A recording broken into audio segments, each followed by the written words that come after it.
À 84 ans, Barbara Eden révèle enfin la vérité sur Elvis Presley. Barbara Eden est née Barbara Jean Moorhead le 23 août 1931 à Tucson, en Arizona.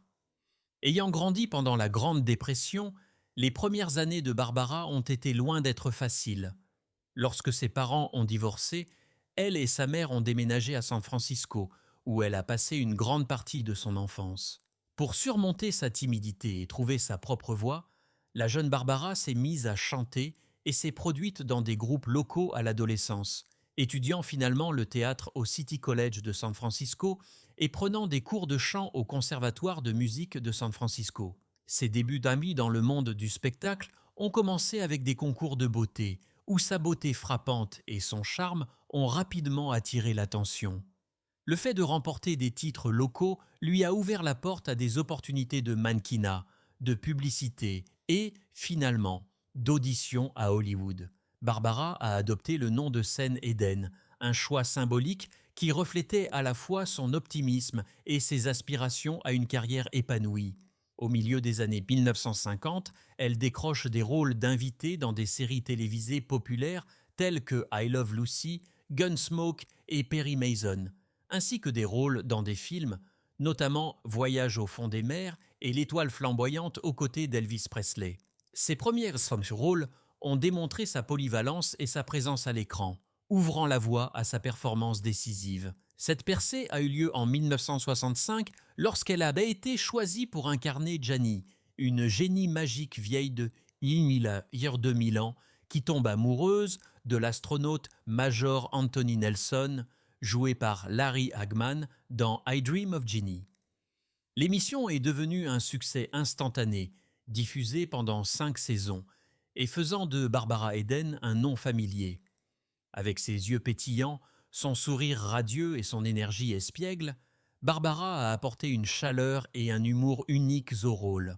Contrairement aux autres personnages de sitcom de l'époque, Janie était à la fois enchanteresse et assertive, causant souvent le chaos en essayant de plaire à son maître. Le costume de harem rose qu'elle portait, à la fois audacieux et fantaisiste pour la télévision des années 1960, est devenue l'une des tenues les plus reconnaissables de l'histoire de la télévision. Même des décennies plus tard, la simple mention de Janie rappelle instantanément son image, soulignant l'impact intemporel de son interprétation. Mais la carrière de Barbara Eden ne s'est pas arrêtée à Janie. Elle a continué à travailler régulièrement à la télévision, au cinéma et au théâtre après la fin de l'émission.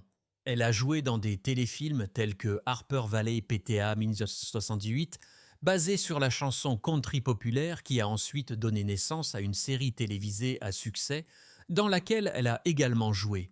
Elle est apparue dans des drames, des comédies et des rôles d'invités, démontrant toujours sa capacité à s'adapter et à se réinventer.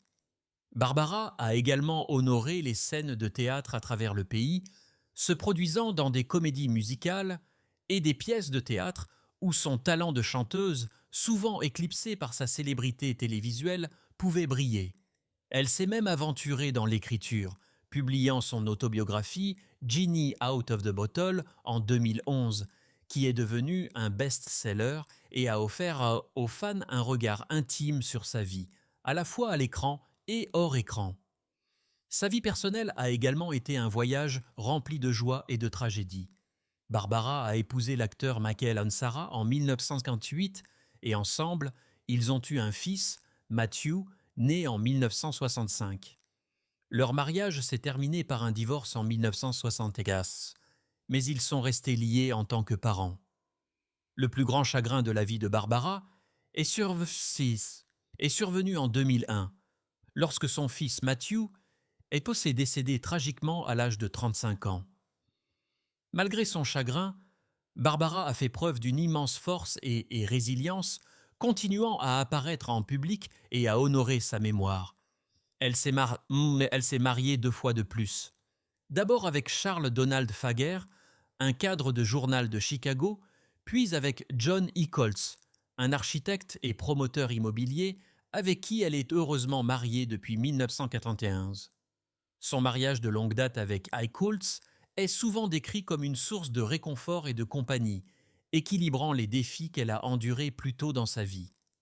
Les mémoires de Barbaniye Semeh de Barbara Eden, Genie Out of the Bottle, sont un récit sincère et profondément révélateur qui non seulement relate son parcours professionnel, mais ouvre également une fenêtre sur son monde privé couvrant plus de 50 ans à Hollywood.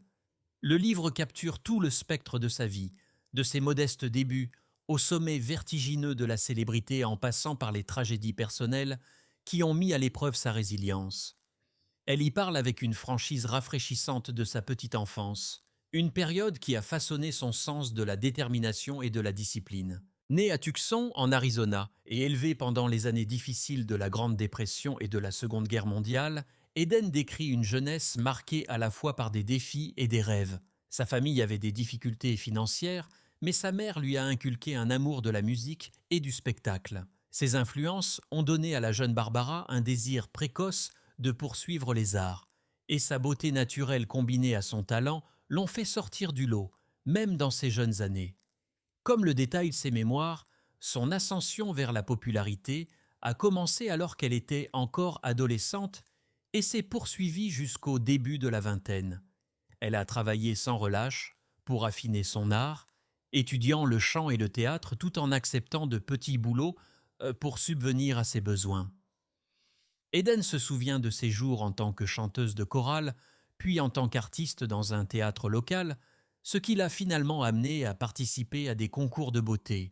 Le fait d'être reconnue dans ces concours lui a ouvert les portes de l'industrie du divertissement, lui permettant de faire le saut vers Hollywood.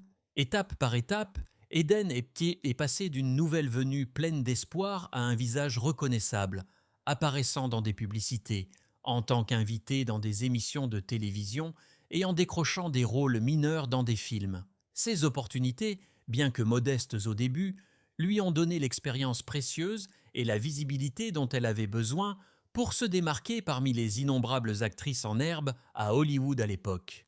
Ces mémoires célèbrent également les personnes qui ont travaillé à ses côtés et l'ont influencé tout au long de son parcours. Eden écrit avec chaleur sur ses nombreuses co-stars, réalisateurs et producteurs, reconnaissant les amitiés qu'elle a nouées et les leçons professionnelles qu'elle a absorbées. Elle rend hommage à des acteurs tels que Larry Hagman, son inoubliable co-star dans I Dream of Jeannie, avec qui elle a partagé une relation complexe mais finalement affectueuse à l'écran et hors écran. Au-delà de Hagman, la carrière hollywoodienne d'Eden l'a mise en contact avec un éventail de talents remarquables, et elle revient sur ses expériences avec nostalgie et honnêteté. Ses anecdotes sur la vie sur les plateaux de studio, les répétitions, la camaraderie et les tensions occasionnelles entre les membres de la distribution donnent au lecteur une vue de l'intérieur sur l'âge d'or de la télévision. Bien sûr, l'un des thèmes centraux de Genie Out of the Bottle, est le travail qui a finalement défini sa carrière, I Dream of Jeannie. Eden donne un aperçu détaillé et papilleux de la façon dont elle a été choisie pour le rôle, de la façon dont l'émission a été créée et de la façon dont elle est devenue l'une des sitcoms les plus appréciées des années 1960.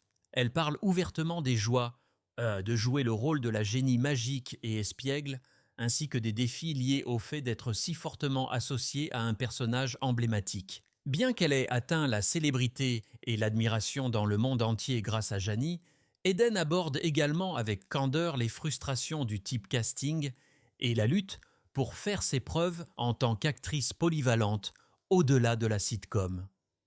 Néanmoins, elle exprime une immense gratitude pour l'affection durable que les fans portent à l'émission, reconnaissant que l'image de Jeannie est devenue un symbole intemporel de charme, d'humour et d'histoire de la télévision. En plus de sa carrière, les mémoires d'Eden ne reculent devant rien dans leur description de sa vie personnelle, y compris ses mariages. Elle a épousé l'acteur Michael Ansara en 1958 et ensemble, ils ont formé l'un des couples les plus admirés d'Hollywood pendant plus d'une décennie. Ansara, connu pour ses rôles imposants à la télévision et au cinéma, a partagé la vie d'Eden pendant certaines de ses années professionnelles les plus chargées. De leur mariage est né son fils unique, Matthew, en 1965, Cependant, malgré leurs liens profonds, les exigences de leur carrière et leurs différences personnelles ont fini par mener à leur divorce en 1974. Eden a ensuite épousé Charles Fert, un dirigeant du Chicago Sun-Times, en 1967. Mais cette relation s'est avérée turbulente et s'est soldée par un divorce en 1982.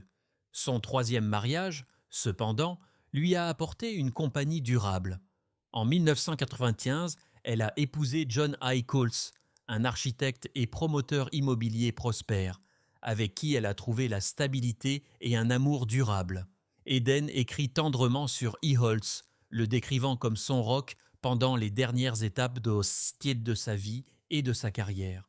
Les mémoires n'hésitent pas non plus à aborder l'un des chapitres les plus sombres de sa vie, la perte tragique de son fils, Matthew Ansara, en 2001. Matthew, qui avait lutté contre la toxicomanie pendant des années, est décédé à l'âge de 35 ans d'une overdose de drogue. Eden raconte le désespoir qu'elle a ressenti, décrivant sa dépression émotionnelle après son décès. Elle met à nu la douleur de perdre un enfant, le sentiment d'impuissance qu'elle a enduré en regardant ses combats et le chagrin accablant qui l'a presque consumé. La tragédie l'a profondément marquée, mais avec le temps, la foi et le soutien de son mari et de ses amis, Eden a trouvé un moyen d'aller de l'avant, bien qu'elle admette que la perte ne l'a jamais vraiment quittée. En juin 2021, alors qu'elle parlait de son livre pour enfants, Barbara and the Gene, Eden a révélé qu'elle et son mari John Haidt s'étaient rétablis de la Covid-19. En 2023, elle a célébré son 92e anniversaire et a déclaré « Ma vie s'est très centrée sur ma famille, ma maison, mon mari, mon chien, Bentley et mes amis. » À l'âge remarquable de 95 ans, Barbara Eden, l'actrice bien-aimée dont on se souvient à jamais pour ses yeux pétillants, son sourire radieux et son rôle inoubliable de Janie dans I Dream of Jenny, a commencé à s'ouvrir plus franchement que jamais sur ses expériences passées à Hollywood.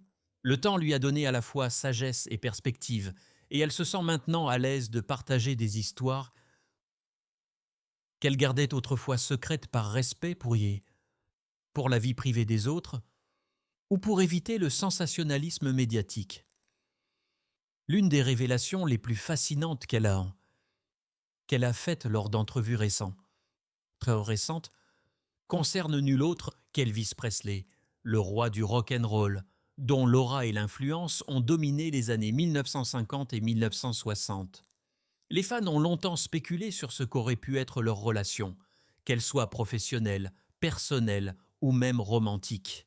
Et Eden, avec sa chaleur, sa grâce et son honnêteté douce habituelle, a finalement offert une certaine clarté.